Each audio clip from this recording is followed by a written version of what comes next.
Hey guys, it's Chris here with the Real Albuquerque, episode 3.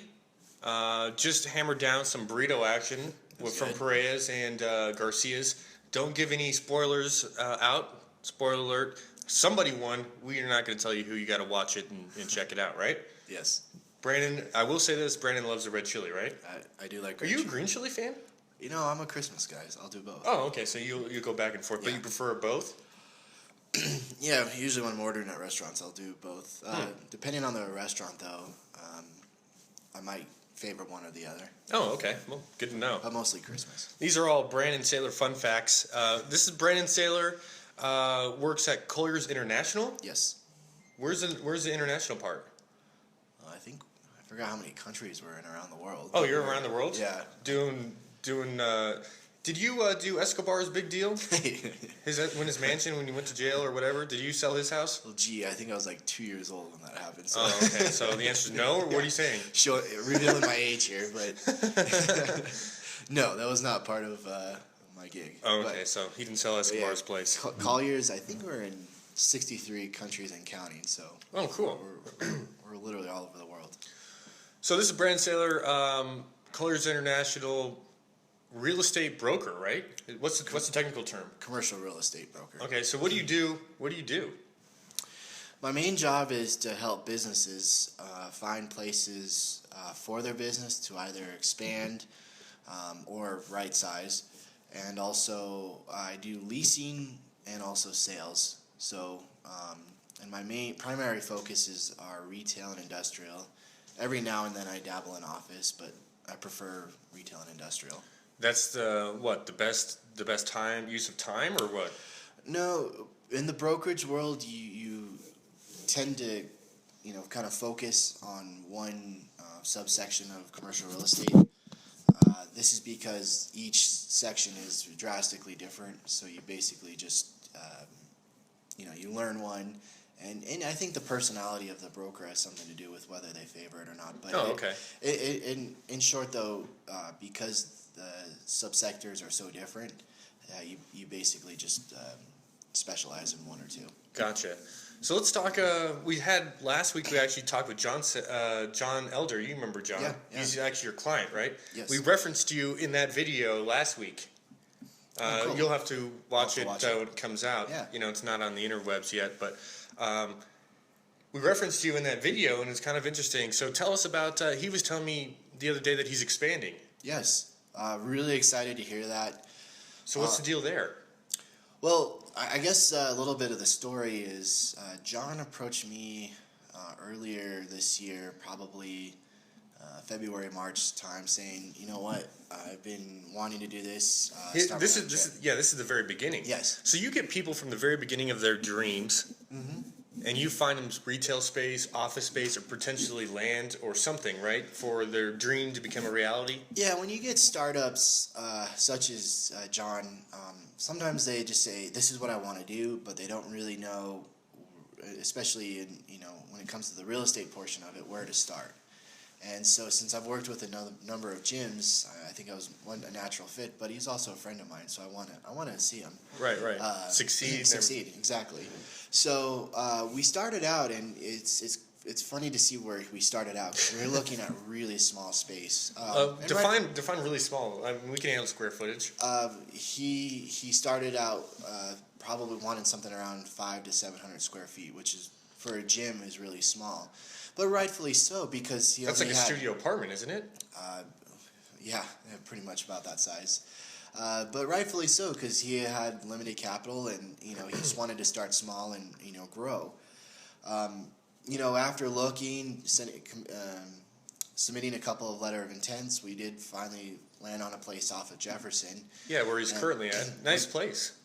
Yeah, no, it fit all fit the bill for what he was looking for. And there's really no gym in that demographic area. No. When you do a bunch of this stuff too, I remember you telling me about what's that? The study of demographics, basically. No, what's that program that the bar rescue guy uses? I've never seen that Tafford? show, but we use Etsy or Esri. Esri, that's what it is. He always has that census plug at the end about Esri. Oh yeah. And he pulls out this thing and shows, this is the bar, right? Here's our market, and they spend X money, and this is, Yeah. you use a bunch of that. So how did that play into getting to Jefferson? What's the behind the scenes magic there? Well, John, he wanted to just cater to a certain demographic, which for Albuquerque, that was more or less in the Northeast Heights. Right. Because he's more than just a regular run-of-the-mill gym with machines. He's personal training and classes, and the demographics for something like that are more on the upper end, and that's what we're looking for. Oh, nice. So, but going back to what we were looking for, we were looking for something pretty small. We ended up on something on the larger end, and he did go out of his comfort zone, but it's amazing. In less than a year, he outgrew that place immediately, and then As soon as he walked in, he said, "Okay, this is not going to work." Well, I think he told me in the first 2 or 3 weeks, he's like, "Brandon, I think we're gonna have to exercise our option and expand into the other side of the space." Brandon's like, "Okay." I was like, "Wow, that didn't take long," and that's really cool because I think he's offering a good. Well, product. him and Kirk are great together, and they provide a great solution. So, so the story kind of concludes that he was going to expand into the space. We had an option for him, but that wasn't even big enough at the time he realized it. So it's a fairly large industrial park, and he expanded into almost a space that's 3 times as large. So he was telling me that he's moving into that maybe at the end of the month. Yeah, I talked to him yesterday, and so you're part of this deal. Did you negotiate this deal, or how does this work? No, I stepped aside just to kind of because I didn't want my a commission to get in the way of him negotiating the best deal possible. So I stepped aside, and I was just kind of talking to him on the side without anything. But you provided different advice. Yeah, and I was just giving him all the advice I would have given him anyway. So interesting. So now he's moving into a bigger space. You brokered the first deal, but you're not all about gyms. Tell us more about what it takes to get this business going, because I know you always say you're always in a deal or coming into a deal or getting out of a deal, or there's a lot of highs, lows, mountains, and valleys in your business, I would imagine. There is. Probably, I would like to kind of start when I first started brokerage. Okay, so let's go way back. When was this? So you graduated from CU Boulder. Graduated in psychology degree. Yeah, in 2008. Ski minor. Yeah. You got your minor in ski club. That's true. Didn't you do 300 days of skiing or something? I know it's possible, but you did something like what's the number? Since I was a freshman, I averaged between 50 and 60 days a year, which for a full-time student, I'm pretty proud of. But, yeah, I would call you from Mizzou, and you're like, "Yeah, I'm heading to go skiing," and it was like 1:00 in the afternoon or something Central Time. Yeah, my dad wasn't really too stoked on the idea of me getting that many days in, but it was a great time of my life, and I really enjoyed it. But yeah, I graduated in 2008, and then if you go back in history a little bit, that was right when the economic meltdown hit. Yeah. I graduated in May, I believe, and the meltdown? The meltdown happened in October, and it was literally probably the worst time to graduate. And to make matters worse, I moved to San Diego, where I took about a month off just to play and enjoy the summer, and then that's when I started getting my resume together, started looking for jobs. Right. And it was a joke to try to get a job around that time. It was in San Diego. It was defeating. Every place I called or tried to submit an application, they were saying they're going to do another layoff, and it was a tough time. So you're like, okay, cool. You can lay off 100 people, but I still want my job. So are you taking any applications? Yeah. So what are you saying? What are you saying, HR guy? Yeah. So that's when I made the decision to move back to New Mexico, and I knew, even though my major was in psychology, I knew I was going to be doing real estate. So. And that comes from your dad's history in real estate, right? Yeah, the family legend. Exactly. Or the family business. So I interviewed for a couple places here, and that was another just defeating thing because even in Albuquerque. Yeah, well, at the time, they weren't office is here. We're trying to figure out what was going to happen. Yeah, this is 2008. You know, the foundation that most of these businesses were crumbling, right? Yeah. Well, businesses dropping off. Businesses expanded into large office spaces, had a lot of overhead, and it was hard for. And the real estate dropped out, right? Oh God! I mean, home real estate. What do you call that? Residential. Residential, both did. Yeah. So, I interviewed at one place, and it was a tough interview, and they didn't hire me. What do you mean tough interview? Actually, it was the most scary interview I've ever had. Were you in a dungeon? What do you mean scary? No, it's not scary. Like, it's funny now coming full circle because the guy and I are we've tried to do some deals together, and he's a really cool guy. But at the time, there was a guy named John Henderson who became the manager at a little boutique firm here in town. Oh, okay. And he was in the military, and he is just one of those cut and dry guys. He doesn't beat around the bush. He's very just blunt about everything. Ah, okay. And the first thing he did is when we sat down at the desk, he just started reviewing my resume, looking for grammatical errors. And of course, he finds something. I think I misspelled tenant wrong. And I'm sitting there just turning bright red. And it's like, are you serious? Yeah, so who cares about any work experience or anything? He's looking for like commas and grammatical errors? No, that's his style, though. He's old school. I'm the drill sergeant. I'm not judging his style, but Brendan's like, oh shit. Yeah, that's exactly how it was. And the tenant wrong. The whole interview was it was hot. It was emotionally. It was emotionally draining, and he was trying to basically prove to me that there was no reason why they should hire me because I had no experience. And looking back, it makes a lot of sense because we're in the middle of the economic meltdown, we're going to hire this kid that has no experience out of college. I mean, it sucks, but that was the position I was in. Yeah, but you tried and you showed up and you did the best you could, right? I did, and it did. It taught me a lot of good lessons there. And like? One, I know how to spell the word tenant now. So if you're on Jeopardy and you see T-E-N and like 3 other letters or 4 letters, I'll know what it is. Yeah, you'll be like, I think I got this. But it really kind of said I gotta get it together. So my next interview, at the time, my company was called. We were a franchise called Grubb and Ellis. Right. And so interviewed there, and that interview went a lot healthier, and it was very different. Interesting. Largely. Now this was this like within weeks or days of this first interview? Yeah, this was in weeks. So still the same time period, 2008. Yeah. Things crumbling. The timing of everything, we were still in the mess we were in 2000. Okay. This is early 2009 though, when I had the interviews. Oh, okay. Still, the economy was no better. Right. But I think what that interview taught me was I had to be on my game. Yeah. And I was a lot more polished, and needless to say, I think I hit it off better with John Lewinger, who was the CEO of the company at the time. So maybe this other John interview was the best interview you could have had looking back. Yeah. It's fun. One of my themes throughout this interview is going to be the times that you do screw up and fail are actually, you'll look back and say those were turning points that really helped me out. Well, failure is really just a constant feedback loop, right? Right.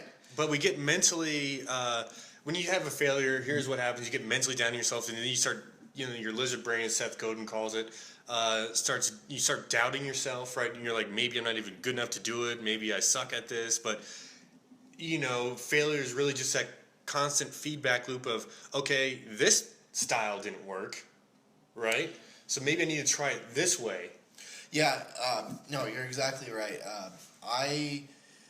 That first interview, I remember going home, and I was like, I shouldn't even. Like, what am I even doing? Yeah, what am I even doing? This is, like, if I'm gonna have interviews like this, just to try to get the job, I'm not even cut out. Yeah, we didn't even go down the work experience. We just got hung up on this grammatical errors. So I would be frustrated. It was frustrating, but you learn and you do the best you can, and you change your tactics, and so the second interview was a lot better. So how did you come back mentally from that and come back and say, okay, I had this large failure in your world because this is really your career, your livelihood. This is what's gonna, ultimately now support your family, right? So it's not just a small decision of, okay, do I get, brand X of eggs because brand, Y that is my favorite is not there. This is a big decision, is what I'm trying to say. Right. But how did you come back from that failure and still keep going and say, okay, I really want to do this. I'm passionate about this business. So it's easy for people to give up at this point, right? And say, forget this. Let's just go do some job that I'm not passionate about, or something. You know what I'm talking about. I remember going to bed that night and a little bit worried, but I got a good night's sleep, and then I woke up in the morning feeling all right. I need to rethink how I'm going to do this, because I do know this is what I want to do. It's just right. It really is a tough time. The other thing I will say that what makes these interviews a lot harder is I didn't even have my real estate license at that point. Oh, so this is a big thing you need, right? It's like going to a truck driving.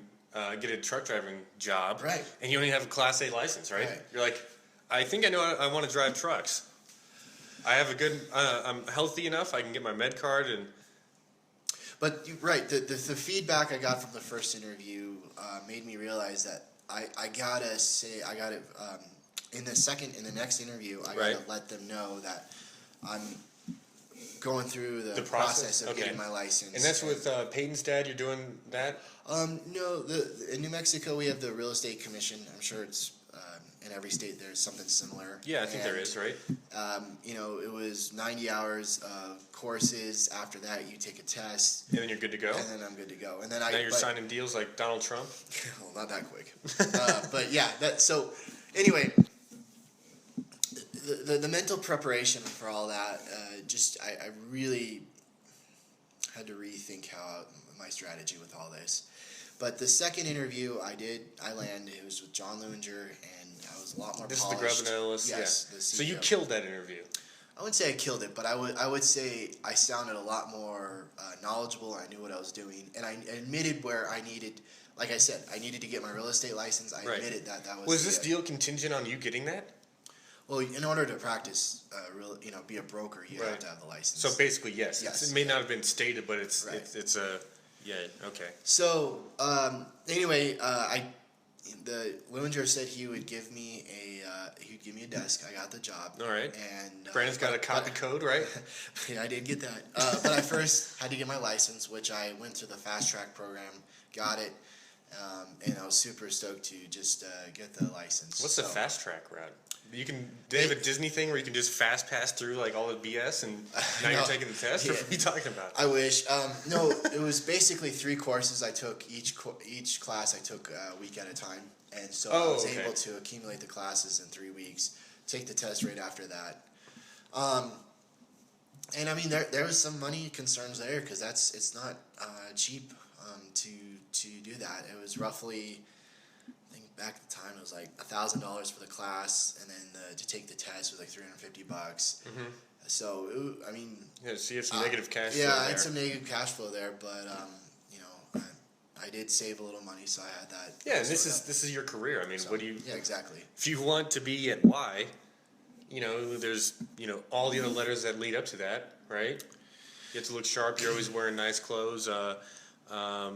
Business cash, right? Well, I'll talk about that later, but yeah, no, the way you look does make a big difference. Okay.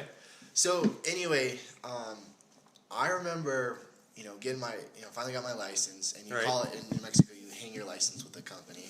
Finally took care of all the paperwork and got that taken care of, and so I remember the assistant saying, "Here's your desk," and that's a cubicle. Right. Here's your phone. Here's your code to be able to call out. And she asked if I had a computer. I said, "Yeah, I have my laptop here." She's like, "Perfect. Here's the internet cord," and then that was it. And that was it. She walked off, and then I was like, "Holy crap! What do I do now?" Now what? Because when you're in school, you have this. You have some sort of structure. Well, you have structure, but there's that thing that says if you study the textbook, right, those are the answers for the test. The test is the the measurement of how well you retain knowledge and Right, pass right. the class. But here, there's no textbook to go off of. I just remember sitting there at the phone, looking at my computer, and I was like, "Oh my god, what do I do?" Now what? So those first couple of years were very difficult. Oh, this is years at this. Yeah. Kind of like, I guess I'll get coffee. Yeah. No, it really. So I was like, and is there a lunch break? I just remember it was so foreign to me, and I talked to quite a few people. I was like, so how do you get things going here? How does that all work? And I got advice from all Right. sorts of different people. Drive around town, see if there's a vacant building, figure out who owns it, and call on it. I'm like, all right, I can I'll do handle that. So now you're driving around the city.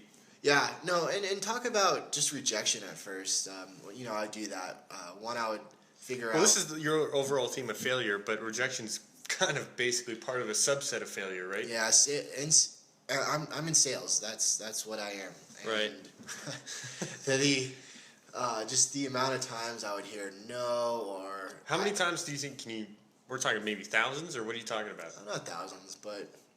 Pretty good amount. Hundreds? Probably realistically, I heard probably about 70, 80 no's, which is a lot. When you count that many Yeah. over that course of period of time. Right, and these no's are coming from, can I list your property, or that kind of stuff, or is this the right deal, or Well, yeah. So what is a no to you? I mean, I would drive around, I would figure out who owns the property, and no came in a couple different forms. One, it's like, no, I don't believe in brokers. Okay. So I got that no. This old school guy, right? And then the other one is, well, I have a relationship with X here. Oh, okay. So that's a no. And so in Albuquerque especially, it's a small state. A lot of people know each other. So that was another thing, was just trying to compete with all the other people that already have the relationships. Yeah. So it was, man, it was frustrating at first. And I had little successes, like I would get a listing. Right. But just because you got the listing doesn't mean that's money in the bank. Right. Because then you had to work it, try to get a lease or the sale from it, and so that was another thing. And when you're still talking about 2009, 2010, 2011, no one's in a cheery mood. The economy was rough. It wasn't like there was abundant people out there looking to start their business, buy or sell. Yeah, most people were looking to maybe get downsized, but not too many people to backfill the market of. Yeah, you would get the listing, but then who's gonna buy it? Who's gonna rent this thing? Yeah. I need 10,000 square foot of office space. I got widgets to sell. At the time it just wasn't happening. So how did you get past all that rejection? What's your mindset? What keeps you moving forward? How do you deal with that? Well, you have this all-in mindset. It's like, I got to figure out a way. There was no plan B for me at this. It was only, hey, that brings up a good point. I've heard this quote and I really like it. It says, I don't know who said it, but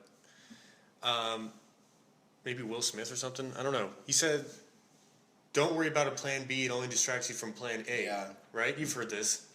So that's 100% how you're rolling then and most likely now, right? There's no plan B. This is what you really want to do. Well, yeah. So, and that's why another little tidbit of wisdom here is, when you pick something, you better like it, because you're basically dedicating every single minute of every day to this, and right. You better love it. You better do like it, and brokerage, to me, it's fun, it's exciting. Yes, there's some really frustrating parts of my job, but at the end of the day, when you do get that deal done, it's like this. I love fist pumping, and I do a double fist pump every time I do a deal. Right. So that's Brandon style for me. But, sure. So yeah, I mean, those early days, I did pick up DJing in college, and I DJ'd weddings and parties. I worked for a company to pay some of the bills. So there was other ways to support yourself, to support the big dream, which took time. Like you said, it didn't just happen overnight. You've been doing this for Well, since 2009, Yeah, so I'm 6 going on- years. Yeah, I'm going on 7 come March of 2016. So What are you going to get yourself for your anniversary gift? I don't know. Just I really hope next year's a banger year. So Yeah. that'll be my tribute to myself. Yeah, next year is like only a few weeks away. Yeah, no, it's really true. So we're coming up on year 7. By the time this goes on the internet, it may actually be next year, that's true. 2016, because it's 2015 now. But so your idea of rejection and failures, of getting past that mentally, is just there's no other option. This is the road. Whether you get a flat tire or you run out of gas or something, you're pulling that car or pushing it, or that's the road. There's no okay, I see a gas station over here. I got to go that way. It really was just kind of an all-in thing for me. Yeah. I heard a quote once, and I like it a lot. And it says, "A smooth sea never made a skillful sailor." Yeah, that's a classic. I don't know who said it, but it really is true. I knew when I was in this that it was preparing me for basically, I could live through anything. Right. Because I've seen the worst of it starting out. Yeah, you lived in the worst of times. So I kind of, that was a motivation for me. It says, I know things will get better. Mm-hmm. My business partner always says, every day we paint for war. Yeah. So it's like the mentality that every day you got to give it all you have. Yeah, you're basically Gary Vaynerchuk. I don't know if you know him. He calls this being a wartime general or a peacetime general, and I really enjoy that thought process because you never were in a peacetime. No. Because you just come in, you got signed into duty. If we're going to keep this analogy going, you just got signed in, you got drafted almost, right? Pretty much, into the Gulf War or whatever, and now you're fighting. Now you're a wartime general, and times are tough. What I mean by that wartime general versus peacetime general is in the peace times, things are good. Yeah, things are good. You can structure deals differently. Money's cheap. Well, money's cheap now, relatively. I think it were down what? Well, money's cheap, but it's hard to get It's hard to get. Is it approved? Yeah. So money's cheap, but it's hard to get a hold of. In the good times, in peacetime, everybody's You want to buy a house that you can't afford? Perfect. Where's the paperwork? Sign twice on the dotted line. Yeah, you're gonna have to sign probably 50 papers, but let's do this today. You want $1 million house and you make $20K? Perfect. Let's get you in there today. Now wartime, it's different. You have to getting people pre-approved, perhaps like John or other guys, is harder. So you could have somebody lined up for a job or office space, and they can't get approved, and then what, right? Well, yeah. So this is wartime, baby. I mean, that's where the creativity of understanding, and that's another thing that took me so long, is to understand all the ways to look at a deal, structure a deal, figure out how the best way to negotiate. I mean, there are books about commercial real estate, but experience is the best teacher. There's no substitute for that. What is it called? Real estate for dummies. It's like, oh, okay. Well, I'm sure there's a book called that, but it's like, hey. But you're on the streets figuring it out. Right. The original gangster here, right? If you want to call me that, yeah. OG. But to kind of keep the mental strength high and just keep the morale going, I developed, some things that I really want to share with you guys. Like? One, I developed a playlist, and I call it Winning. And it's roughly about 100 songs that I've discovered. Yeah, we listened to this. Yeah. Brandon will pick me up for it, and we'll go out to whatever, and he's like, all right, we're playing this. Or you play this when you're in the shower skiing, or, well, you tell us. I don't know. It was one of those things where I just thought it was a good idea to, you got to keep your, mental strength as high as possible. So I started compiling all these songs, and anytime I'd hear a new one, I'd throw it on the list. Now, what are the prerequisites for a winning song? What's the criteria here? You just don't throw everything in winning. No. It's lyrics that have to do with overcoming adversity, or give us some examples. Do you know? Well, there's the classic Eminem ones. He has a couple of really good ones. Yeah, what's the one from the movie? You know what I'm talking about. 8 Mile. Yeah. Yeah, I don't know why I'm blanking on it. I'm blanking on it too, but we all know. I can hear it in my head right now. But then there's, Nelly has a couple of ones. Rap, for some reason,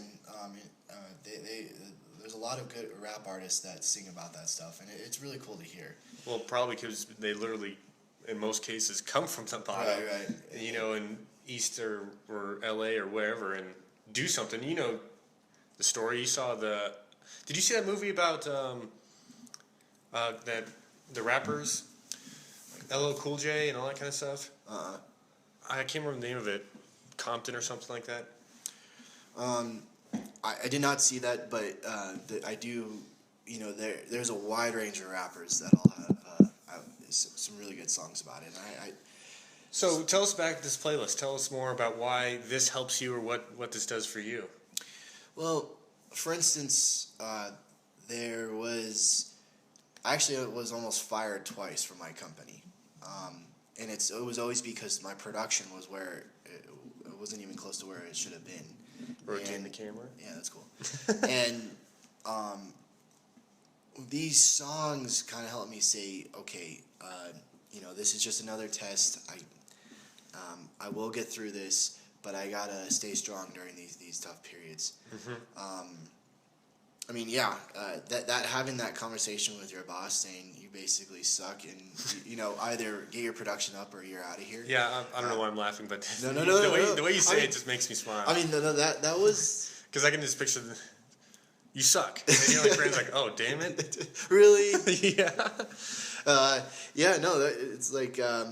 Luckily, I did get the production up to enough to prove me. I remember this. This is maybe a year and a half ago? This is very recent. No, it was a little bit longer than that. 2 years? I would say. This is 2010 maybe. No, now we're up to kind of 2012 in my time frame. Oh, okay. So 2012. Okay, time doesn't matter. I don't know what that matters. So, that was tough to swallow. Yeah. But again, it was another learning point for me because I had to wake up earlier, stay later, hustle harder. Right? Exactly. The lack of a better word, just hustle it out. So that's when I started waking up earlier. And this playlist supplemented the hustle of okay. Yeah, well, and it all kind of it all is, all of it kind of goes together. To this day I still listen to that playlist all the time. But at that time what it just helped me get through those rough patches. So anyway, that's interesting. Once 2012 hit, there was a couple of things that came together. So the stars started aligning for me. One, I've had a couple of years in the business, and I started making contacts. Mm-hmm. I started getting better listings, and I do mostly landlord rep, but I was doing some tenant rep stuff like I did when we talked earlier about John. Right. But though that was a pretty big turning point that year. Because my income started to come up and things were falling into place. So,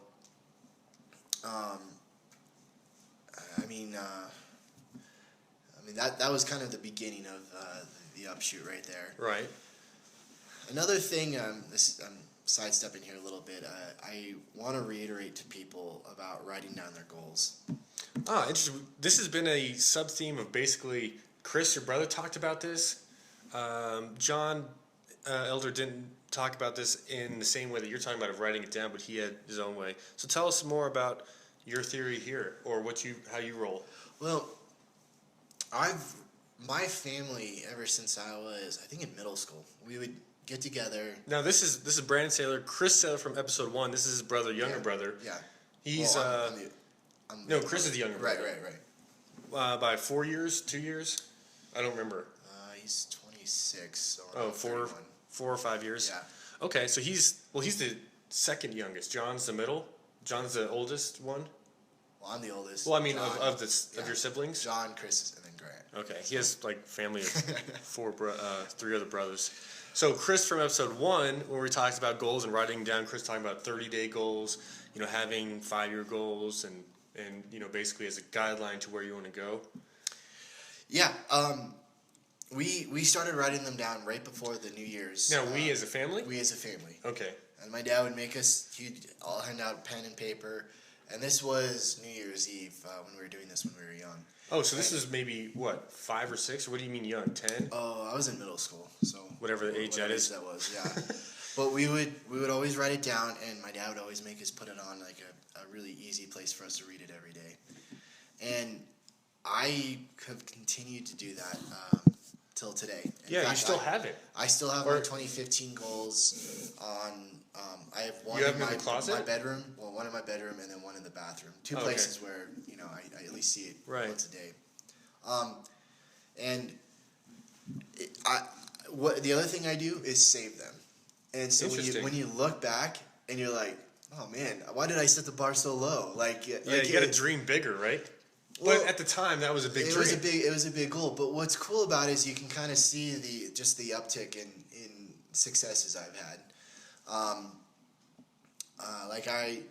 I remember when I wrote my goals down for real estate when I was first going. I just had this.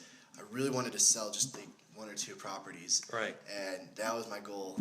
Of course, do some leases and stuff. But it was like, man, when I look back at it now, I'm like, damn, man, like you should have gone. I mean, of course, that was I know it was a challenge then, but it's cool to see that is such a minimal goal now for me.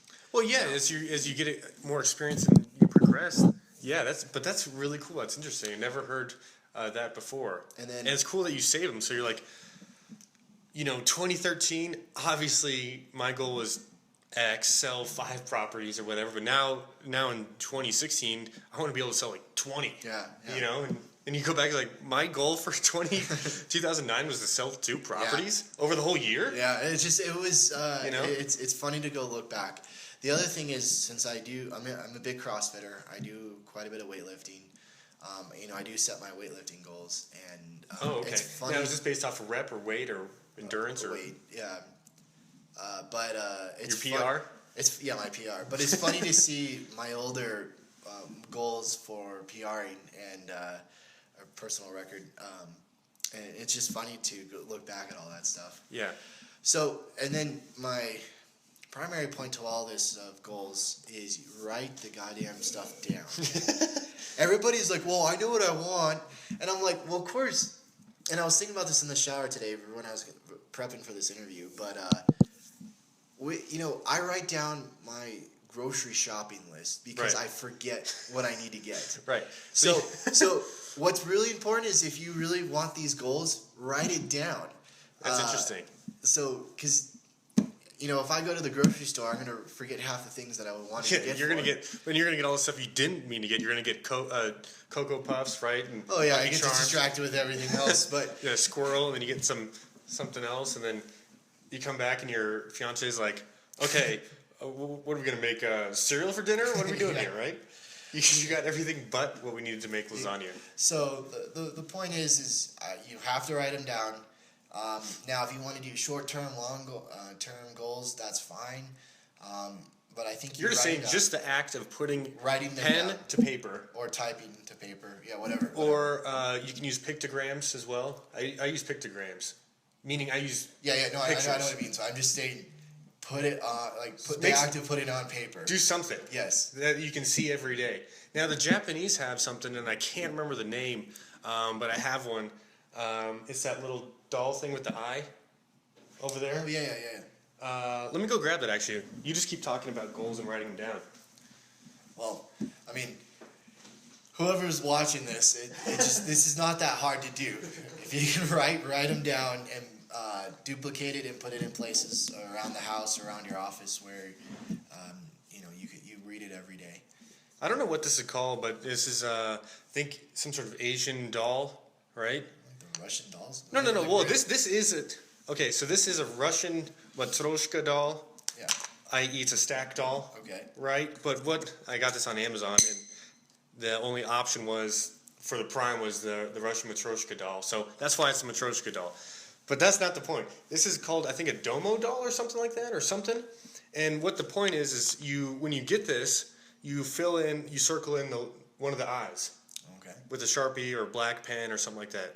And when you finish the goal, you get to do the other side. Oh, okay. So this is a visual thing of, okay, you look at this, okay, this is my goal here, and you look at it. Okay, the goal's not done right. So this is what I'm saying, like pictogram or something physical that it may not have to be words, is what I'm saying. Oh, okay. You see where I'm going with this? I get the point. Yeah, you said write it down, which works for you. I'm not saying don't write it down. I'm just saying everybody thinks differently of goals, but just putting it into something concrete that you see every day is what matters. Yeah. Right? That's Whether the it's a point. doll or a piece of paper with your goals that you read or something like that. I'd be an advocate that you do both. But the point of it is you read it day in and day out, and you do not lose focus on what you're trying to get to. So it's really easy to write the goals down. Or it's funny, a lot of people, you say write them down, and they don't. And then I don't know. I feel like I'm beating this one to death here, but okay. The point is write the goals down. Okay, we got it. Goals. Write them down. What else you got? We have only a few more minutes here. What else you want to tell the internet people? Well, another thing I learned pretty early on, and I'm still an advocate of this today, is look your best. Yeah, you talked about this in the beginning of the interview. Yeah. You wanted to talk about how looks matter. Well, let's go into that. I mean, you're in a forward-facing business where you're seeing potential clients, and appearance may matter, right? Well, not only appearance. Look, this commercial real estate or real estate in general is an ageist industry. It's a what? Ageist industry. Okay, meaning the old baby boomers still are in it, or well, when you look at somebody fresh off the boat, new and young, i.e. yourself. I.e. myself at the time. They people will look at you and say, "Wow, you're an amateur. You don't, yeah.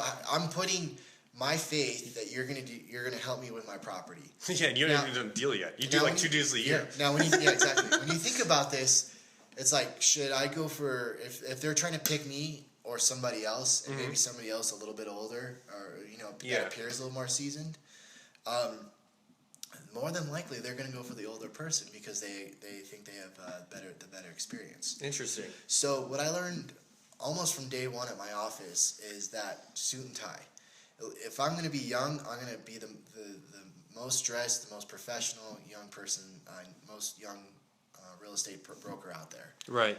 And so, New Mexico is a casual state. Right. And so you could get by with less, but you could do maybe a polo and jeans or something like that. On Fridays at our office, we could do jeans. Or maybe just not even a tie. You could go some business cash, go some khakis or something like that, button up shirt. Yeah, but you went the other way. You went to the most extreme here. Yeah, I wore a suit and tie, 5 days a week, and dress for success, right? Well, dress for success, but you got to understand, first impressions make a big difference, and so when you have a guy that looks professional, it does give you an edge up versus a lot of your competition. Because not all your competition, at least here in New Mexico, will dress in a suit and tie. So, interesting. That's one of my core things that I've done from day one, and I believe it does help me. Plus, you never know who you're going to run into. That's the thing. Have you run into some pretty interesting people? Through conferences, everything else, you do run into people who, later on I did get business from. And so, I don't know if it was a suit and tie, but it didn't hurt, Yeah, talk about that. We only have maybe 4 or 5 minutes left here, guys. But talk about or did you want to say something? Well, one other thing, and then we could wrap it up here. There is a segment on YouTube called by a guy named Eric Thomas. You ever heard of him? Yeah, E.T. Yeah, E.T. Thank God it's Monday. Yeah, he is the most, I think, profound. Everybody has their own little things that click with them. Yeah, this Eric Thomas is one of the best things that it's clicked with me too. One of his first videos I saw was that workout video where guy's doing the jumping jacks and he's working. And he's, what he talks about. Yeah. If you wanted, it talks about the guy. Go farther in the ocean if you want. This is bad as if you want success. Yeah, the guru. I'll link this up in the description below the video here. But he's talking about if you want this as bad as you want to, you have to want this as bad as you want to breathe, right? Yeah, and I'll link up. That's a good point. That was man, that came out maybe. I don't know when that came out, but when I first when heard we it, watched it was maybe 2 or 3 years ago, maybe 11, 12. I don't know when I first picked it up, but it's It went been viral. It's a once a week, if not more, something I listen to. Yeah, And there's that video, and then ET does "Thank God It's Monday," Yeah. you know, which is kind of funny because everybody says "Thank God It's Friday," but in the hustle world, you got to keep working. You know, today's a Saturday. Here we're working. You're gonna go do your thing, and this thing is nonstop. So you have to be always excited about what you're doing. You have to be passionate about it. You know, I feel that if you're passionate, that's when you really add value to the situation. And if you're not passionate, you're just kind of present and accounted for, right? Yeah. Like I said, I don't know when I discovered those videos that talk you gave, but it really is just a profound video, and it's one of those things I listen to over and over and over. It's again. a great video. It's in my winning playlist, by the way. So well, just even listening to the story of the guru. Yeah. That's the one that you listen to, or do you have another one? Because we want to link that up, the one that you're talking about. We'll link both of them up. It's the one where he talks about if you want to succeed as much as you want to breathe. That one. Yeah, that's the guru one where he talks yeah. about, I can't explain this in the time that we have, but if you want success, this is a good video to get you fired up and to think about it differently, because really success is wanting it as bad as you want to breathe, because if you want this thing, it's going to take a lot of time. It took Brandon since 2009. It's currently 2015, 6 years to get to where you are now, which is more than 2 deals a year. Yeah. Right? But at the time, 2 deals a year was like, man, if I can get 2 deals a year, then I'd be rolling, right? That's what I thought And then 2010, you're like, man, if I can just get 5 deals, then I'll be really cooking with gas. And then now I don't know what the goal is now or what it is now, but these things take so much time, and people don't want to put the time in that it takes to make this happen. One of these guys, Andy Frisella, much like E.T., you know Andy, right? I don't know if I've heard him. I'll link his story up below as well. He talks about how this is all about baking a cake, in the sense that you have to have the oven set to 400 degrees or whatever. You have to mix the ingredients, right? And then you got to let this cake set for an hour. Sure. Yeah. Right? It has to cook. The yeast has to convert and rise and whatever. If you're in New Mexico, maybe it takes an hour and 20 minutes to do elevation, right? Mm-hmm. But if you take out the cake in 30 minutes, it's not going to be done. Yeah. If you leave it in too long, it's going to be burnt. But you just have to let this thing just the amount of time set be perfect. So that analogy translates into what you're talking about. You start this thing, and you have to give it all the time it takes to be successful. You just can't say year 2, I've only sold 3 properties, this sucks, I'm going to give up, right? Yeah. Timing is an important issue. I will say, talk about timing and the amount of work you dedicated to it. Mm-hmm. If you think you're going to be working 40 hours, the 40-hour work week is a joke in my opinion. Because you have to. That is the bare minimum. I frequently Saturdays, Sundays, late night, early morning, whatever it takes to get the email out, the work completed. That's how I've progressed. And one last thing, because I know we got to go here in a second. Yeah. When I almost got fired that second time, and later that CEO had his end at the office, and I went in and told them thank you. We got. We're out of battery, maybe. Oh, we are full.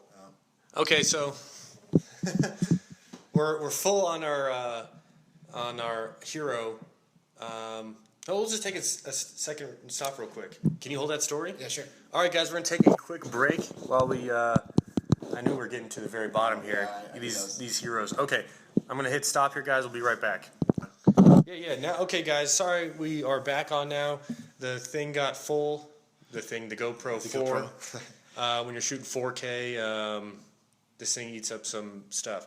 We also had to change the battery out. That drains fast. Okay, but enough about that. You were telling us that your boss leaving, when your boss is leaving or let go or whatever the thing is, you went into his office and told him thank you for what? That's where we got cut off. Yeah, he was packing up his office, and him and I didn't have the best relation, as you can obviously understand, because he tried to fire me Twice.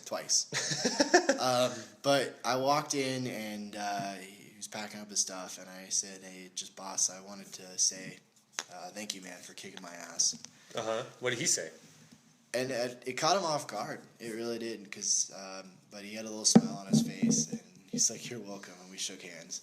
And that was it? And then I told him, I hope best of luck wherever he goes next. Do you see him now, or know where he's at, or is he like in the Caribbean or something? Or? No, last I heard he was in California. Oh, okay. I haven't kept up with him.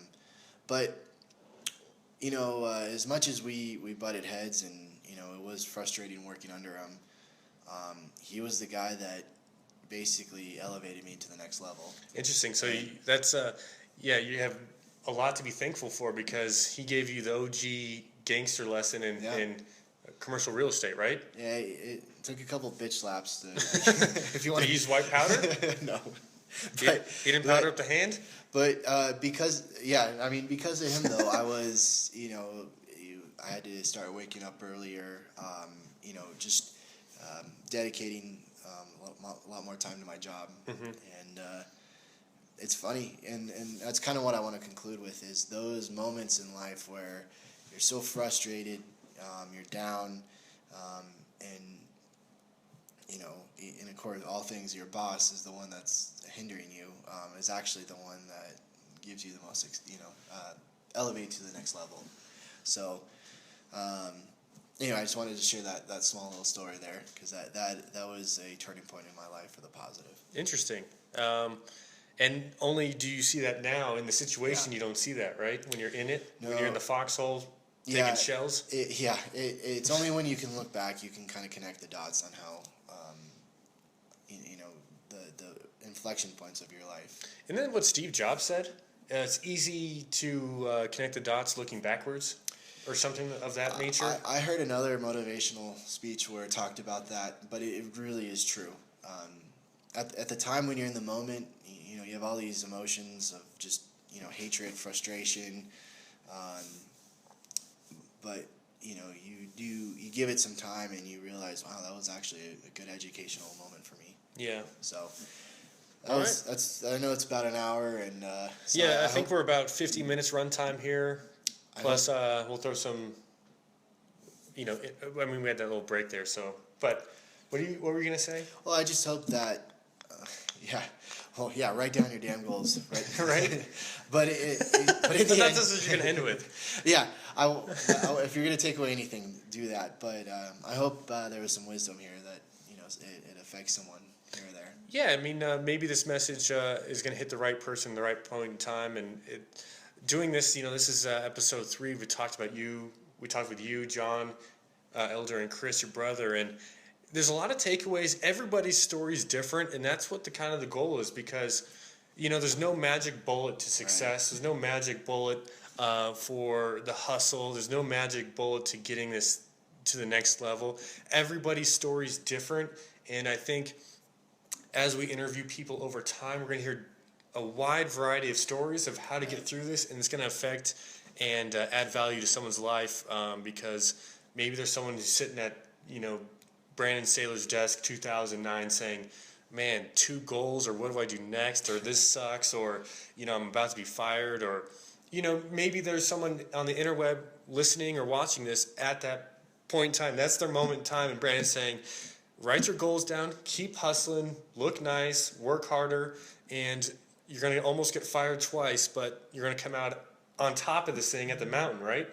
Yeah, I firmly believe, though, if you just don't give up, no plan B, right? No plan B. I was, that close to getting fired, and maybe if I was fired, I think I would have ended up at a different office, but the same fuel of fire, would have, affected me the same. So I just, in short, you just can't give up. Yeah. So. So our takeaways are bullet point takeaways. Write your damn goals down. Yes. Right? Yeah. Bullet 2, conglomerate or get some sort of winning playlist that you roll in the shower, driving, hustling. Yeah, I mean, everybody has their own songs. I mean, like I said, I downloaded 100 of them. So Yeah. Maybe we can actually export that into some sort of Excel file, your XML file, and we'll link up your, or I don't know, you're on frat music or something like that. We can put up. I can give you the title of the songs. Well, what I'm saying is we'll find out a way to put those list of 100 songs and a link that you guys can download. We'll put on Dropbox or something. And get those to the guys, so or girls out there. Yeah, and I dress professionally, suit and tie for me every day, and not only that, but have your shoes polished.